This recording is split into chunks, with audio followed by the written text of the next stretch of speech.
오늘 본문 말씀을 가지고 주여 우리 가정에 복을 주옵소서라는 제목으로 함께 은혜를 나누겠습니다. 함께 우리 제목을 따라 하시겠습니다. 주여 우리 가정에 복을 주옵소서. 한 번 더 따라 하시겠습니다. 주여 우리 가정에 복을 주옵소서. 네, 고맙습니다. 감사드립니다. 사랑하는 여러분, 이번 주간에는 우리 민족의 고유 명절인 이 설 명절이 있습니다. 따라서 오늘은 이 로마서 강해가 아닌 이 가정에 관한 말씀을 여러분에게 드리며 은혜를 나누겠습니다. 큰 시간이 되기를 간절히 바랍니다. 무엇보다 이 복의 근원이신 하나님으로부터 우리 이 말씀을 들으신 우리 모든 성도님들의 가정이 복을 받기를 간절히 바라며 또 축복하면서 우리가 이 하나님으로부터 이 복을 받으려면 우리가 어떻게 살아야 하는지 성경에서 그 답을 찾으며 은혜를 나누겠습니다. 그의 시간 되기를 다시 한번 간절히 주의 이름으로 축복합니다. 사랑하는 여러분, 축복이라는 단어의 영어 단어는 blessing입니다. 이 blessing의 어원을 살펴보면 다음과 같습니다. 이 blessing이라는 단어는 피를 흘리다라는 단어인 bleed에서 파생된 단어입니다. 즉 구약의 피 흘림의 제사에서 유래된 단어라고 보는 경향이 있습니다. 사랑하는 여러분, 구약 시대, 구약 성경에서 나오는 이 제사는 이 고운 곡식가루로 빵을 만들어서 드리는 소제를 제외하고 거의 모든 제사는 양, 소, 염소, 비둘기 등을 잡아 피 흘려 하나님 앞에 드리는 피 흘림의 제사였습니다. 그리고 이렇게 하나님의 백성들이 피 흘림의 제사를 드리게 되면 하나님께서 아주 기뻐하시고 이 제사를 드린 제물을 드린 이 성도들에게, 하나님의 백성들에게 복을 주셨습니다. 결국 축복이라는 것은, 사랑하는 여러분, 이 피 흘림의 제사를 통해서 하나님이 기쁘시게 하는 자에게 주시는 하나님의 은혜이자 복인 것입니다. 따라서 저와 여러분이 복을 받고 우리의 가정이 복을 받으려면 우리 또한 피 흘림의 제사를 통해 하나님을 기쁘시게 하고 영화롭게 하면 되는 것입니다. 그런데 우리는 구약의 백성들이 아닙니다. 우리는 신약의 백성들이에요. 따라서 우리는 더 이상 피 흘림의 제사를 드릴 필요가 없습니다. 왜냐하면 우리 주 예수 그리스도께서 이 세상에 오셔서 우리를 위하여 단번에 희생제물이 되셨고 피 흘림의 제사를 폐하시고 완성하셨기 때문입니다. 따라서 우리는 더 이상 피 흘림의 제사를 통해서 하나님을 기쁘시게 영화롭게 할 필요가 없고, 우리를 구원하시고 우리의 참된 주인이 되 생명과 삶의 주인이 되시는 예수를 그리스도는 믿음 안에서 하나님을 기쁘시게 하는 행동을 하게 되면 하나님께서 우리와 우리 가정에 복을 주실 것입니다. 이것을 온전히 믿는 저와 여러분 되기를 간절히 주의 이름으로 축복합니다. 자, 그렇다면 우리와 우리의 가정의 복을 받기 위해서 우리는 무엇을 해야 할까요? 우리가 어떤 행동을 하게 되면 하나님은 기뻐하시며 우리와 우리의 가정에 복을 주실까요? 오늘은 본문에서 그 답을 찾겠습니다. 큰 시간 되기를 다시 한번 간절히 주의 이름으로 부탁합니다. 이를 위해서 먼저 본문의 배경과 내용 설명부터 드리겠습니다. 사랑하는 여러분, 본문이 속한 느헤미야에서는 지금으로부터 약 2600년 전에 페르시아의 최고 관리 중에 한 사람이자 또 이스라엘의 총독이었고 무엇보다 성령의 사람이었던 느헤미야가 기록한 하나님의 말씀입니다. 느헤미야서의 핵심 내용은 70년간 바벨론 제국의 포로로 살던 이스라엘 백성들이 예루살렘으로, 이스라엘 땅으로 귀환하여 이스라엘이라는 나라를 재건하면서 일어난 사건에 대한 기록이 바로 이 느헤미야서의 핵심 내용입니다. 이것을 좀 더 구체적으로 말씀드려 보겠습니다. 세계사를 보게 되면 주전 586년 유대 왕국이 고대 근동의 가장 강성했던 신흥강국이었던 패권 국가인 바벨론이라는 제국에 의해서 멸망을 하게 됩니다. 그리고 바벨론의 민족 말살 정책에 의해서 이 예루살렘에 거하던, 이스라엘 땅에 거하던 거의 대부분의 유대인들은 바벨론 땅, 오늘날로 말하면 이라크 지역으로 대부분 끌려갔습니다. 그리고 그곳에서 70년간을 포로로 살게 됩니다. 이후 성경에는 메데 바사 나라라고 기록이 되어 있는데, 세계 역사로 보게 되면 메디아 페르시아라는 나라에 의해서 바벨론 제국이 멸망을 하게 됩니다. 그리고 주전 531년경에 고레스라는 페르시아의 왕이 칙령을 발표하는데, 어떤 칙령이냐? 바벨론 제국에 의해서 압제를 당하던 포로들은 다 자신의 나라로 돌아가도 좋다. 그리고 돌아가서 자신의 문화를 지키고 종교의 자유를 보장한다라는 칙령이었습니다. 이 칙령에 따라 바벨론에서 70년간 포로 생활을 하던 이스라엘 민족 유대인들도 예루살렘으로, 이스라엘 땅으로 귀환을 하게 됩니다. 귀환은 총 3차례에 걸쳐서 이루어졌는데, 첫 번째 1차 귀환은 스룹바벨이라는 인물에 의해서 지도하에 이스라엘 백성들이 1차로 귀환을 하게 됩니다. 1차로 귀환을 해서 그들이 최초로 한 일은 무엇이냐? 무너진 하나님의 전 성전을 재건하는 일이었습니다. 솔로몬이 세운 그 아름다운 성전에 비할 바는 못 되지만, 스룹바벨의 지도하에 1차로 귀환한 사람들은 성전부터 재건을 했어요. 그 내용이 바로 에스라서, 학개서, 스가랴서의 말씀입니다. 2차로 귀환은 율법 학자이자 제사장이고 또 서기관이기도 했던 에스라라는 인물에 의해서 이루어졌습니다. 에스라의 인도하에 이스라엘 백성들이 2차로 포로 귀환을 하게 되고요. 그들이 와서 한 일은 말씀으로 돌아가자라는 신앙개혁 운동이었어요. 영적 대각성 운동을 일으켰어요. 그 내용이 바로 구약의 에스라서와 또 느헤미야서 일부입니다. 3차 귀환은 페르시아의 최고 관리 중에 한 사람이었던 느헤미야, 이스라엘 총독으로 부임하면서 함께 많은 이스라엘 백성들이 귀환을 같이 했어요. 3차로 귀환해서 그들이 한 일은 무엇이냐?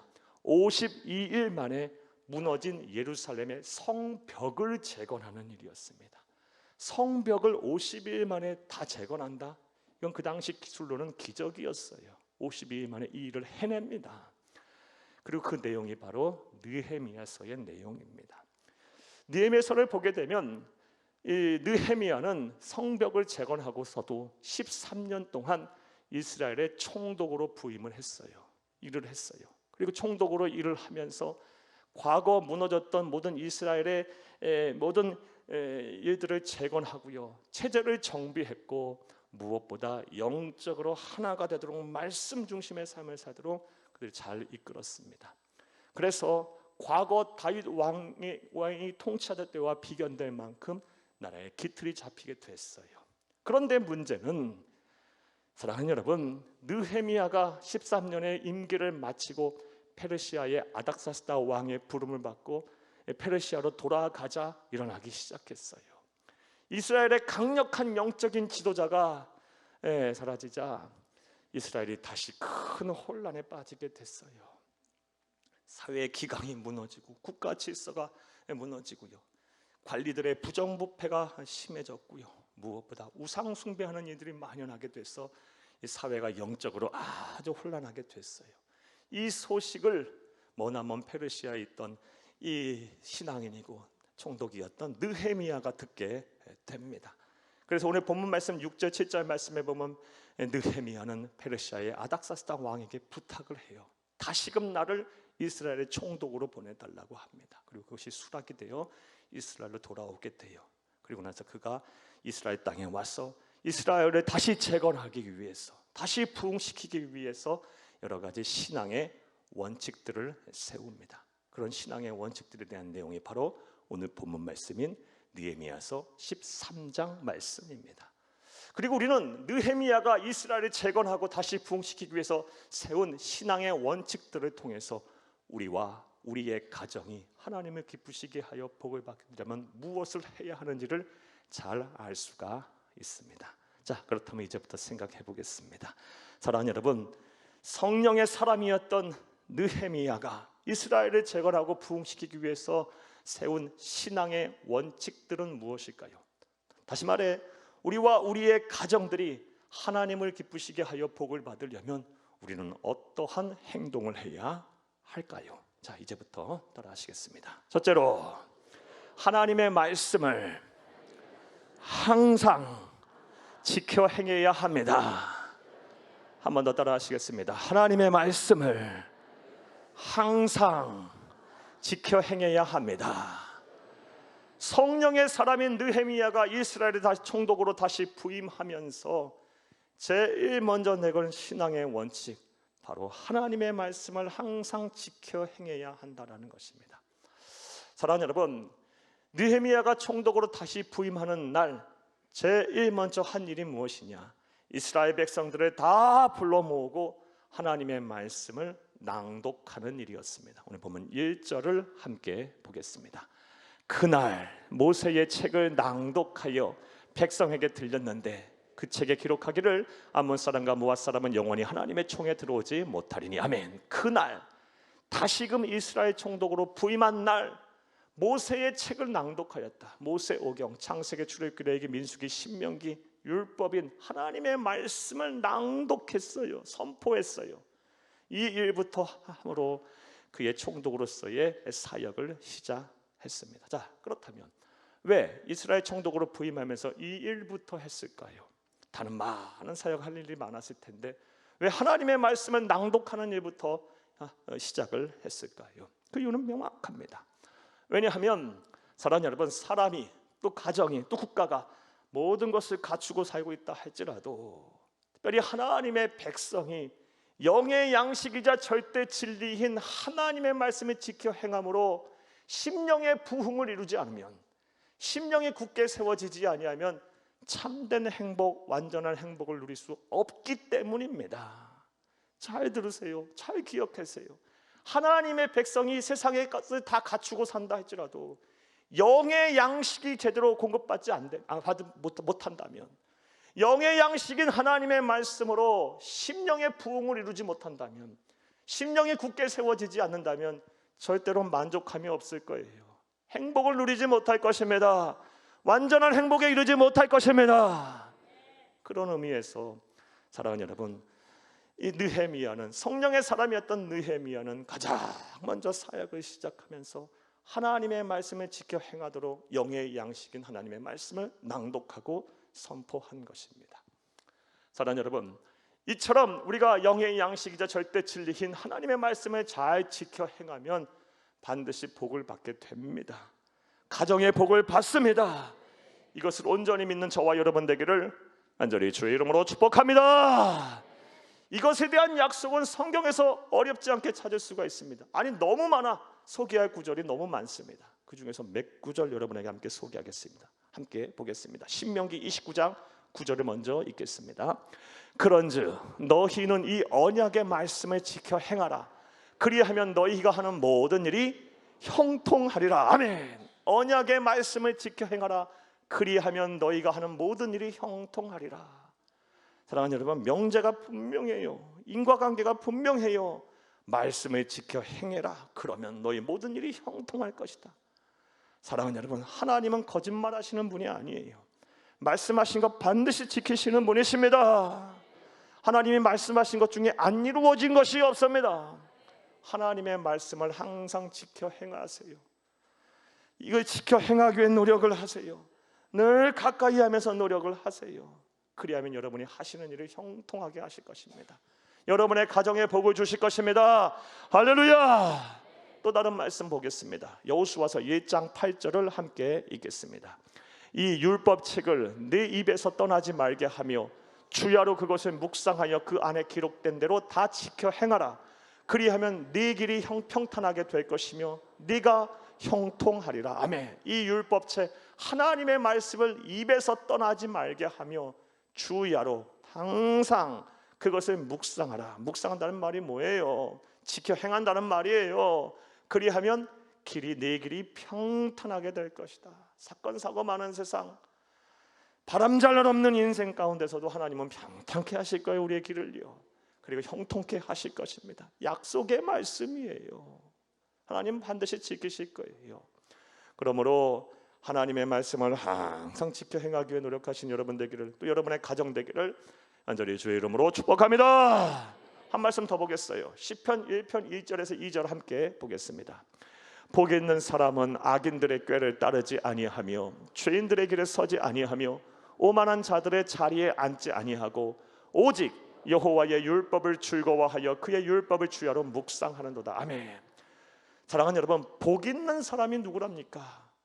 오직 오로지 여호와의 율법, 하나님의 말씀을 즐거워하여 듣기도 좋아하고 읽기도 좋아하고 지켜 행하기도 좋아하고 암송하고 공부하기도 좋아하며 늘 가까이 하며 그 말씀대로 살기 위해서 지키는 자, 항상 지켜 행하기 위해 노력하는 자가 바로 복 있는 사람이다. 하나님이 복을 주시는 사람, 복을 주는 가정이라 합니다.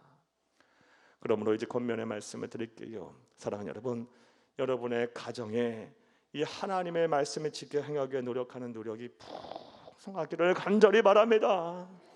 특별히 여러분의 자녀들과 후손들이 그렇게 되도록 여러분이 잘 가르치시고 권면하세요. 가르치시고 권면하는 것은 말로 하는 것이 아니고 행동으로 하는 거예요. 우리 너무 잘 알잖아요. 자식은 부모의 거울이에요. 예, 사랑하는 여러분, 부모가 제대로 못 살면서 자녀들에게 강요할 수는 없는 거예요. 무엇보다 여러분의 가정의 가장들이 하나님의 말씀을 잘 지키고 행하며 또 잘 권면하고 그 말씀대로 사는 여러분의 가정에 다 가정의 제사장들이 될 수 있기를 간절히 주의 이름으로 축복합니다. 그리하면 하나님 언약하신 대로, 약속하신 대로 반드시 여러분의 가정을 복되게 하셔서 대대손손 복을 받는 신앙의 명문 가정이 되게 하실 것입니다. 이런 은혜와 축복이 여러분 가운데 충만하기를 간절히 주의 이름으로 축복합니다. 자, 사랑하는 여러분, 느헤미야가 이스라엘 백성들을, 이스라엘이라는 나라를 재건하기 위해서 내건 신앙의 원칙 첫 번째는 하나님의 말씀을 항상 지켜 행하라는 것입니다. 그리고 우리는 이것을 통해 우리의 가정이 어떻게 하면 복을 받을 수 있는지를 잘 알 수 있습니다. 또 두 번째, 이스라엘 백성들의 재건을 위해서 느헤미야가 세운 두 번째 신앙의 원칙은 무엇일까요? 우리가 무엇으로 하나님을 기쁘시게 해서 우리의 가정에 복을 받을 수가 있을까요? 자, 따라하십니다. 둘째로, 세속적인 삶과 결별해야 합니다. 세속적인 삶과 결별해야 한다. 이것이 바로 느헤미야가 세운 신앙의 두 번째 원칙입니다. 사랑하는 여러분, 느헤미야는 하나님의 말씀을 낭독한 이후에 오늘 본문 말씀을 보게 되면 세속적인 삶과 결별을 해야 한다. 하나님의 백성은 반드시 그래야 한다라고 말하고 강력하게 말을 한 이후에 구체적으로 지켜야 할 세 가지의 실천 사항을 말씀하고 있습니다. 첫 번째 실천 사항이 무엇이냐? 불신앙, 불경건의 죄를 짓게 하는 주위의 사람들 또는 환경으로부터 벗어나라라는 것입니다. 하나님의 백성이, 사랑하는 여러분, 까마귀 노는 곳에 백노야 가지 말라라는 거예요. 금묵자학이라는 거예요. 불신앙, 불경건의 죄를 짓게 만드는 사람으로부터 벗어나라, 떠나라, 그들과 함께 하지 말라라고 권면을 하고 있습니다. 오늘 본문 1절에서 3절을 함께 보겠습니다. 그날 모세의 책을 낭독하여 백성에게 들렸는데 그 책에 기록하기를 암몬 사람과 모압 사람은 영원히 하나님의 총회에 들어오지 못하리니 이는 그들이 양식과 물로 이스라엘 자손을 영접하지 아니하고 도리어 발람에게 뇌물을 주어 저주하게 하였습니다. 그러나 우리 하나님이 그 저주를 돌이켜 복이 되게 하셨다 하였는지라 백성이 이 율법을 듣고 곧 섞인 무리를 이스라엘 가운데서 모두 분리하였느니라. 아멘.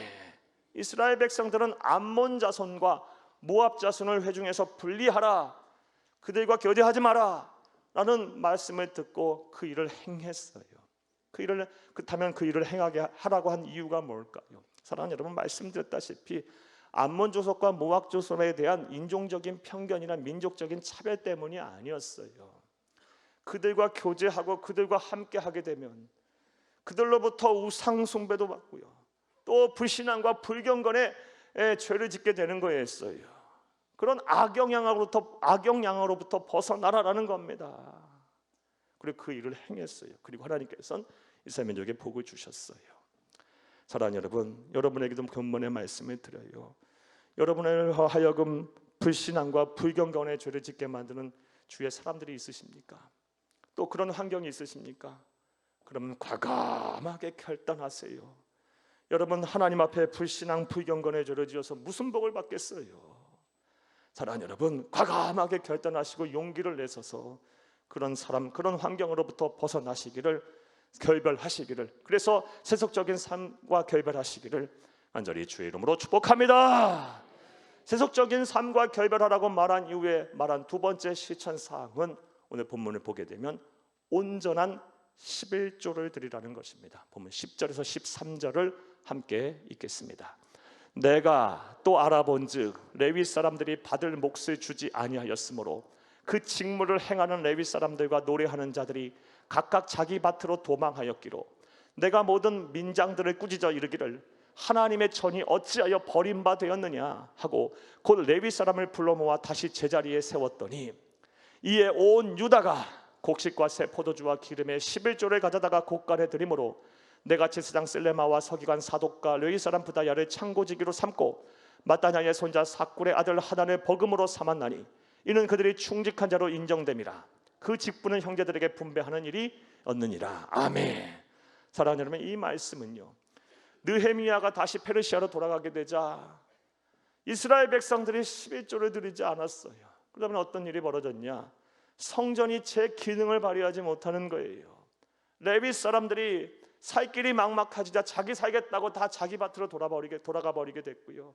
성전의 기능이 제대로 움직이지 않다, 제대로 돌아가지 않게 되자 이스라엘 큰 영적 침체에 빠졌다는 것입니다. 그래서 이것을 책망하고 세속적인 삶과 결별하기 위해서는 너희가 온전한 11조를 드려야 한다. 그래 권면을 한 거예요. 그래 그렇게 했더니 사랑하는 여러분, 그런 권면을 했더니 오늘 보면 12절 말씀에 보면 온 유다가 온전한 11조를 드림으로 다시 일이 다 회복이 됐다는 말씀이에요. 사랑하는 여러분, 따라서 여러분의 세속적인 삶과 온전히 결별하기 하시기 위해 구체적인 행동으로 여러분 또한, 저와 여러분 또한 온전한 11조를 하나님 앞에 드려야 할 줄로 믿습니다. 그런 이후에 오늘 본문 말씀을 보게 되면 느헤미야의 위대함이 나와요. 무엇이냐?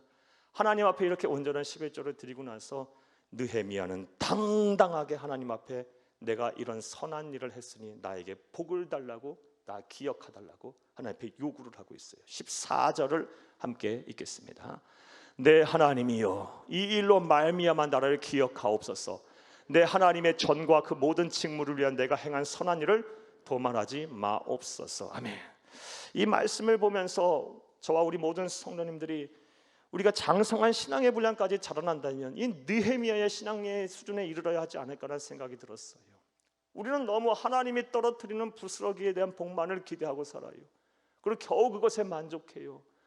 우리 그리스도인은 그렇게 살아서는 안 돼요. 사랑하는 여러분, 하나님이 나에게 지시하신, 명령하신, 나에게 권면하신 말씀들을 행한 이후 느헤미야처럼 당당하게 하나님 앞에 서서 내가 행한 선한 일을 기억하시고 나에게 복을 주옵소서, 우리의 가정에 축복하시옵소서, 우리의 자녀들과 우선들을 책임지시옵소서라고 요구하는 것이 어찌 보면 제대로 된 신앙, 용기 있는 신앙, 하나님이 찾으시는 신앙이라 봅니다.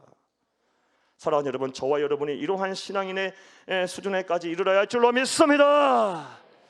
자, 그런데 이렇게 온전한 11조를 드림으로 세속적인 삶으로부터 결별하라라고 말씀을 드리면 믿음이 연약하신 분들은, 많은 분들이 대체로 시험에 들어요. 사랑하는 여러분, 그 이유는 여러 가지 있을 수 있겠지만 대체로 11조의 의미와 11조를 드리려 하는 목적에 대해서 잘못 이해를 하고 계시기 때문이에요. 사랑하는 여러분, 11조가 무엇입니까? 내 소득의 10분의 1을 하나님 앞에 드리는 거예요. 이 11조를 드리려고 하는 목적이 무엇입니까? 교회를 부흥시키기 위해서요? 교육자들, 목회자들을 살게 하기 위해서요? 네, 물론 그런 부가적인 목적이에요. 진짜 목적은 따로 있어요. 그것이 무엇이냐? 너희의 소득, 네가 소유한 소유가 누구 것이냐? 하나님 것, 내 것임을 인정하는 신앙 고백의 차원으로 드리라는 거예요. 11조는 꼭 기억하세요. 물질의 신앙 고백인 거예요. 주신 자도 하나님이시고 거두시는 자도 하나님이시고 내 소득도 하나님이 주신 것이고 내 소유도 하나님이 주신 것을 기억하라. 그래서 10분의 1을 하나님 앞에 드림으로 물질의 신앙 고백을 드리라는 것입니다. 그러므로 우리는 11조를 온전하게 드려야 돼요. 왜냐하면 여러분 생각해 보세요. 신앙 고백을 어떻게 마음대로 합니까? 신앙 고백은 한 자라도 틀리면 안 되는 거예요. 신앙 고백은 오류가 있으면 안 되는 거예요. 내 마음대로 변개하면 안 되는 겁니다. 신앙 고백은 정직하게 틀리지 않고 온전하게 해야 하는 것이 신앙 고백인 거예요. 신앙 고백을 내 마음대로 하면 2단 3단 되는 거예요.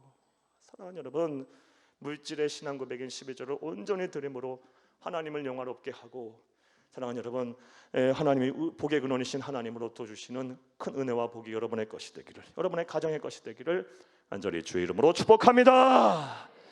세속적인 삶과 결별해야 한다라고 강력하게 요구하시고 나서 구체적인 실천 방안으로 제시하신 오늘 본문을 통해 말씀하신 세 번째 실천 사항이 무엇이냐? 안식일을 거룩하게 지키라라는 것입니다. 읽지는 않겠어요. 너무 내용이 길었어요. 오늘 보면 15절에서 21절까지의 내용이 그 내용이에요. 안식일을 기억하여 거룩하게 지켜라.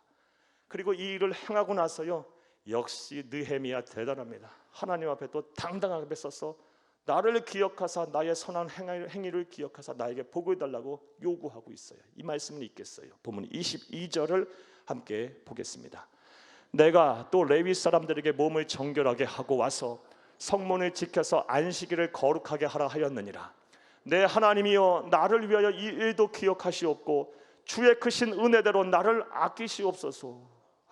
대단하죠. 이런 믿음을 우리는 본받아야 돼요. 하나님 앞에 당당하게 요구할 수 있는 이런 신앙인이 되어야 해요.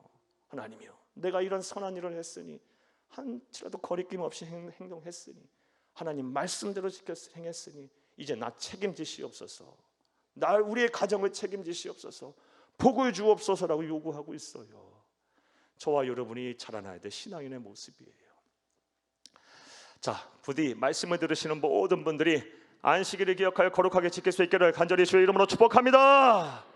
자, 그런데 이와 관련해서 우리가 주의 깊게 생각을 해야 될 사항이 하나 있어요. 그것이 무엇이냐? 구약에서 지키라고 하는 안식일은 토요일이에요.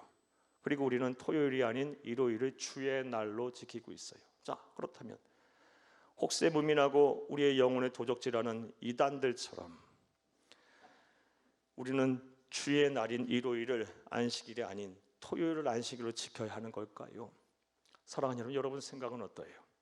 이단들은요, 이 문제를 걸고 넘어가 개신교들이 기독교도에 타락했다, 하나님의 말씀을 잘 못 지키고 있다라고 말들을 하고 있어요. 여러분 생각은 어때요? 분명하게 말씀을 드릴게요. 그들의 생각이 매우 잘못된 것입니다. 왜냐하면 역시 우리는 구약의 백성들이 아니에요. 우리는 신약의 백성들이에요. 그리고 우리는 율법을 지킴으로 구원을 받는 율법주의자, 우리는 유대교 성도들이 아니고 우리는 예수님을 믿는 사람들이에요. 예수님을 우리의 생명의 주인, 삶의 주인, 우리의 구세주로 믿는 사람들이에요. 그런 예수가 이 세상에 오셔서 하신 일이 무엇입니까? 당신의 뜻인 율법을 재해석하고 완성하신 거예요. 이 세상에 오셔서 안식일에 대한 규례와 율법도 완성하시고 재해석하셨어요. 마태복음 12장 8절 말씀에 보면 안식일의 주인은 나다라 그랬어요. 나다. 예수가 안식일의 주인인 거예요.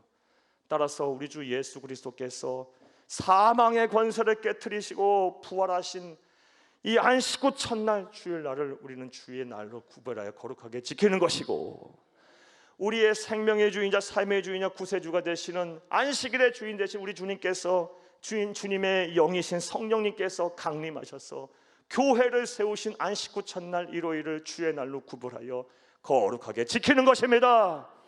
나아가 사도 요한이 반모섬에서 환상으로 다시 오실 우리 주 예수 그리스도의 재림을 계시를 받은 날, 그 안식 후 첫날을 기념하여 주의 날로 구별하여 거룩하게 지키는 거예요. 이것이 바로 기독교 2000 역사를 지켜온 우리 믿음의 선배들의 성령의 역사를 통해서 이루어진 정통신앙이에요. 이게 복음이에요. 이게 진리임을 믿으시기를 간절히 주의 이름으로 축복합니다. 우리 예수 믿는 사람들이에요. 이것만 안 흔들리면 되는 거예요. 우리는 예수를 믿는 사람들이에요. 예수님을 생명의 주인, 삶의 주인, 구세주로 믿는 사람들이에요.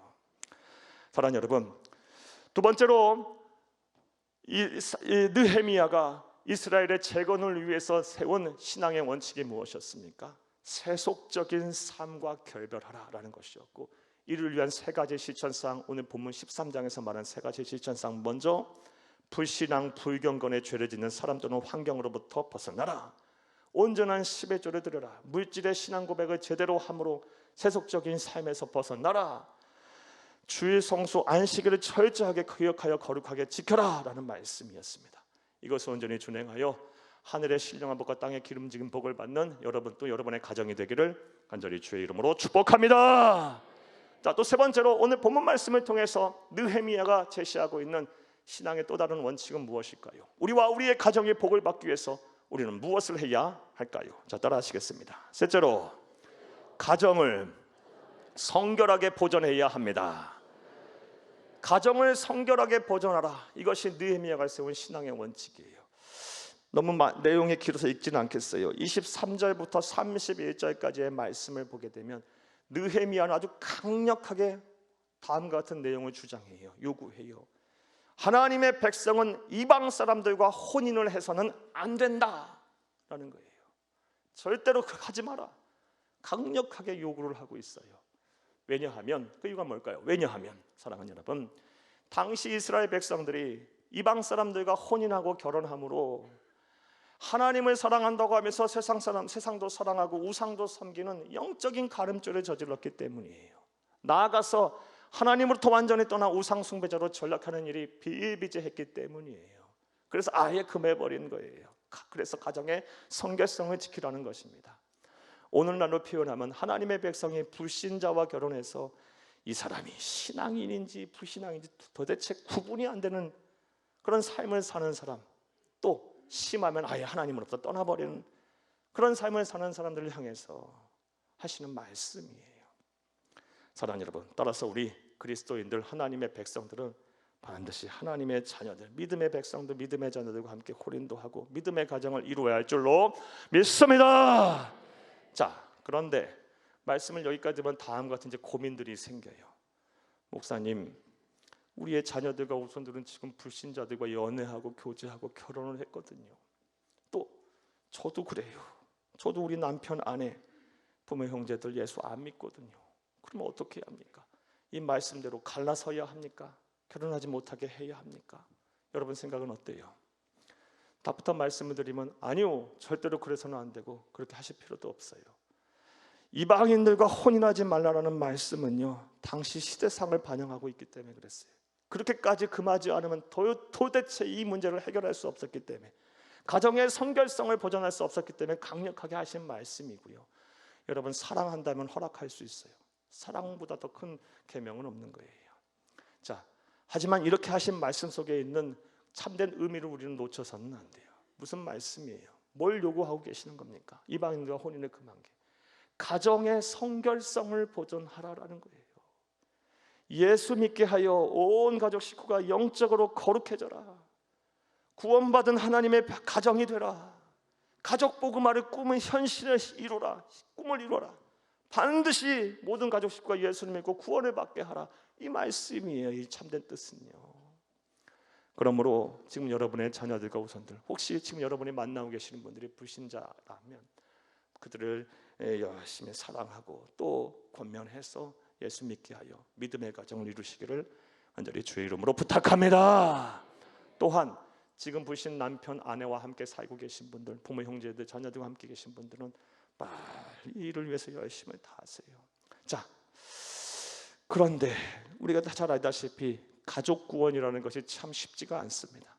세상 그 어떤 전도보다 가장 힘든 전도가 남편 전도, 아내 전도, 자녀 전도, 부모 전도 하는 거예요.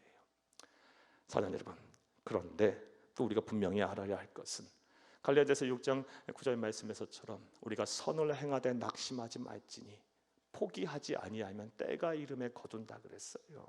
반드시 우리가 포기하지만 않으면 때가 옵니다.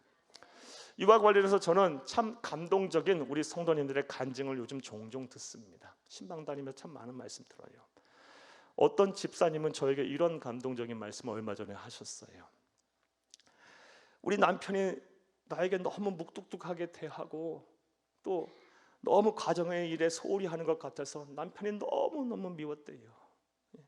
근데 목사님 맨날 남편 구원을 위해서 기도해라, 사랑하라 이런 말씀 자꾸 하니까 그 마음이 부담이 돼서 그래도 남편 위해서 기도하고 또 사랑해달라고, 사랑하는 마음 달라고 기도했더니 하나님께서 어느 순간인가부터 이 남편도 불쌍해 보이고 그렇게 미웠던 남편을 사랑할 수 있는 마음, 그런 여유가 좀 생기시더래요.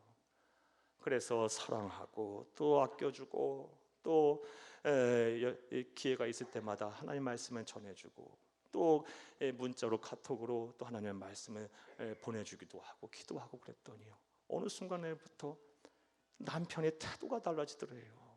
그리고 마음의 문이 열리시더래요. 그래서 지금은 매주는 아니더라도 한 주에 한 번, 두 번 예배 오는 성도가 됐답니다. 2부 예배 때 오셨어요. 사랑하는 여러분, 또 어떤 남자 집사님은 이런 말씀도 하셨어요. 목사님, 제가 옛날에 얼마나 우리 예수 믿는 아내를 핍박한지 몰라요. 교회 간다고 얼마나 못 살게 군지 몰라요. 목사님, 제가요 우리 아내한테요 교회 가서 예수를 선택할 거냐 나를 선택할 거냐 양자 선택기를 해라, 막 이런 요구도 했다 그래요. 그리고 얼마나 헌금한다고 뭐 한다고 못 살게 굴고 쫓아내고 핍박을 했는지 몰라요. 그런데 어느 날은요, 저희 아내가 조그마한 방에 틀어박혀 앉아 울면서 저를 위해 기도하더라고요. 그 기도 소리를 듣는 순간 뭔가 크게 머리에 맞는 것 같은 느낌이 들었다 그래요. 그 다음부터 아내가 불쌍해져서 나는 교회 안 가더라도 아내는 보내주자라고 생각을 해서 아내가 교회 가도록 허락했다고 해요. 아내 교회 가는 게 또 보니 너무 안 돼 보여서 데려다 줘야겠다. 그래서 큰 몇 년 동안은요 주차장에 까지 가서 아내는 내려주고 자신은 주차장에서 누워서 자고 아내 예배 끝나면 다시 데리고 오고 기사 노릇을 했는데 어느 순간부터 주차장에 있던 내가 저 성전 뒷자리에 앉게 됐고 어느 순간부터 앞자리에 앉게 됐고 이젠 예수 아니면 살 수 없는 죄가 됐어요. 그런 간증을 하시더라고요. 사랑하는 여러분, 선을 행하되 낙심하지 말지니 포기하지 아니하면 때가 이름에 거두리라. 여러분, 하나님이 복을 주시는 가정의 선명한 기준은 성결성이에요. 성결성이라 한다면 죄를 짓지도 말아야겠지만 먼저 하나님의 자녀, 하나님의 백성이 되는 거예요. 하나님 앞에서 가장 큰 죄는 하나님을 믿지 않은 죄예요. 사랑하는 여러분, 여러분의 남편, 아내, 부모, 형제, 자녀들 반드시 구원해 내셔야 돼요. 사랑으로 더 대하시고요, 지혜롭게 하세요. 여러분 더, 그리고 여러분의 말뿐만이 아니라 행동으로 보여주셔야 하고요, 또 때가 될 때마다 복음도 전하셔야 합니다.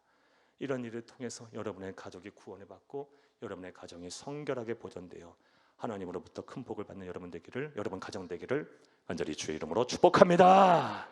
자, 말씀 맺겠습니다. 오늘은 이스라엘의 부흥과 재건을 위해 느헤미야가 세운 신앙의 원칙을 통해서 우리가 어떻게 하면 하나님을 기쁘시게 하고 우리의 가정에 복을 받을 수 있는지를 살펴보며 은혜를 나눴어요. 첫 번째로 하나님의 말씀을 항상 지켜 행하시기를 바랍니다. 여러분의 가정이 하나님의 말씀으로 충만해지시기를 바라요. 여러분의 자녀들과 후손들이 특별히 그렇게 되길 바라고, 여러분 가정의 가장들이 그렇게 되기를 바라요. 여러분의 가정의 가장들이 다 거룩한 제사장들이 되길 바라요. 또한 세속적인 삶에서 결별해야 합니다. 세속적인 삶과 결별하기 위해서 하나님께서 구체적으로 3가지 실천사항을 말씀하셨어요. 불신앙, 불경건의 죄를 짓는 사람 환경으로부터 벗어나라. 온전한 11조를 드려 물질의 신앙 고백 제대로 해라. 주일 성수 반드시 해야 한다라는 말씀하고 계세요. 그리고 가정의 성결성을 지켜내라, 보존해라, 하나님 말씀하셨어요. 이런 말씀들 잘 지켜 행함으로 대대손손 복을 받는, 정말 많은 사람들이 부러워하고 흠모하며 하나님의 나라의 역사에 대대로 기록될 그런 축복받는 가정들이 다 되시기를 간절히 주의 이름으로 축복합니다. 축복합니다. 축복합니다.